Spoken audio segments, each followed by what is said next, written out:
Jadi setiap malam Jumat Kliwon, si pemilik usaha harus menyiapkan syarat tersebut dan jangan sampai lengah satu momen pun. Kalau lupa, nyawa bisa jadi taruhannya. Buat yang baru gabung, jangan lupa like, subscribe, dan nyalakan notifikasinya untuk mendapatkan informasi seputar bisnis, keuangan, dan mindset sukses.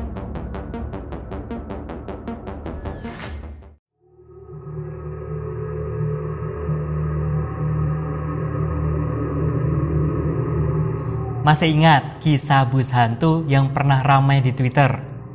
Setelah dihebohkan dengan adanya bus hantu, masyarakat Twitter pun digemparkan nih oleh kisah mistis lainnya setelah itu. Kali ini menimpa seorang pebisnis rumah makan, seperti yang dibagikan oleh netizen Twitter Tini X Lalala 1 soal rumah makan pesugihan.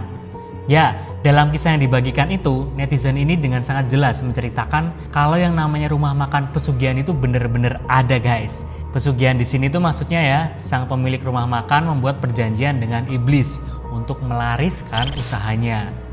Tapi ketika melakukan pesugihan, nah tentu ada aja ya harga yang harus dibayar. Nah, kali ini apakah harga yang harus dibayar oleh pebisnis ini? Yuk kita simak ceritanya.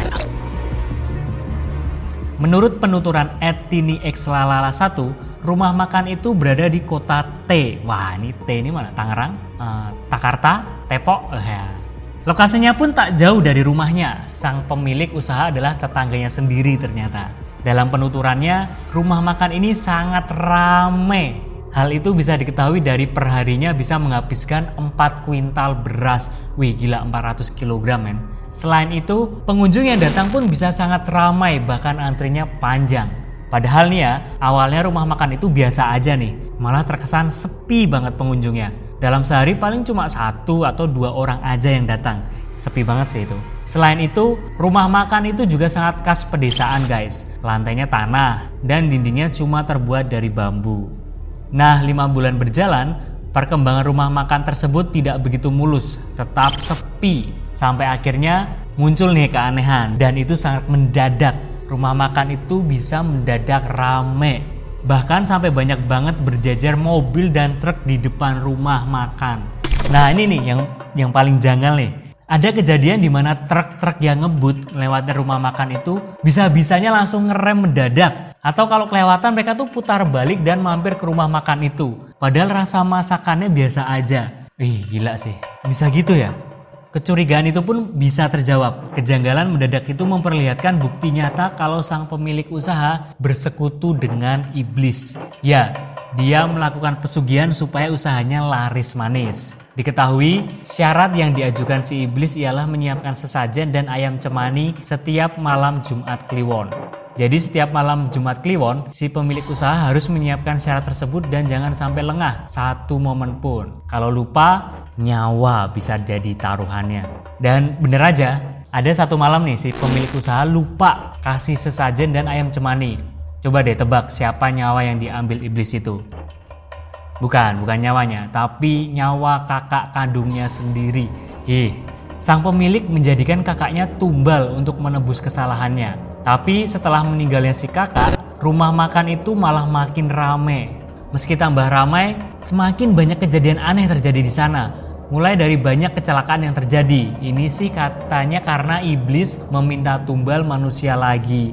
Ya, iblis stays hungry ini ceritanya, lapar terus. Netizen ini pun menjelaskan kalau rumahnya pun tidak luput dari sasaran. Hal itu dia rasakan karena terasa hawa negatif di dalam rumahnya. Tapi syukurnya dia mengaku gak terjadi apa-apa di dalam rumahnya. Untung aja ya.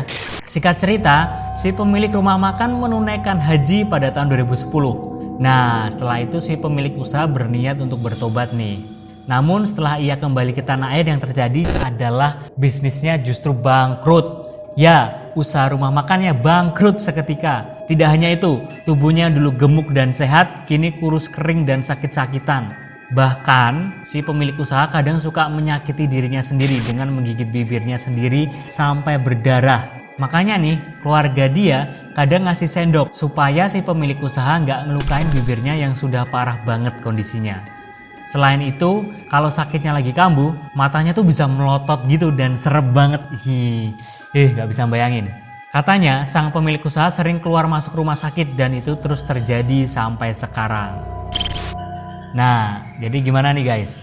Kamu yang punya usaha atau yang mau bikin usaha dan terpikir mau pesugihan, kayaknya harus pikir-pikir ulang ya. Akibatnya bisa serem banget nih. No freelance katanya ya. Namanya juga perjanjian dengan iblis. Pasti ada aja yang akan diambil. Jadi berbisnislah yang halal ya guys.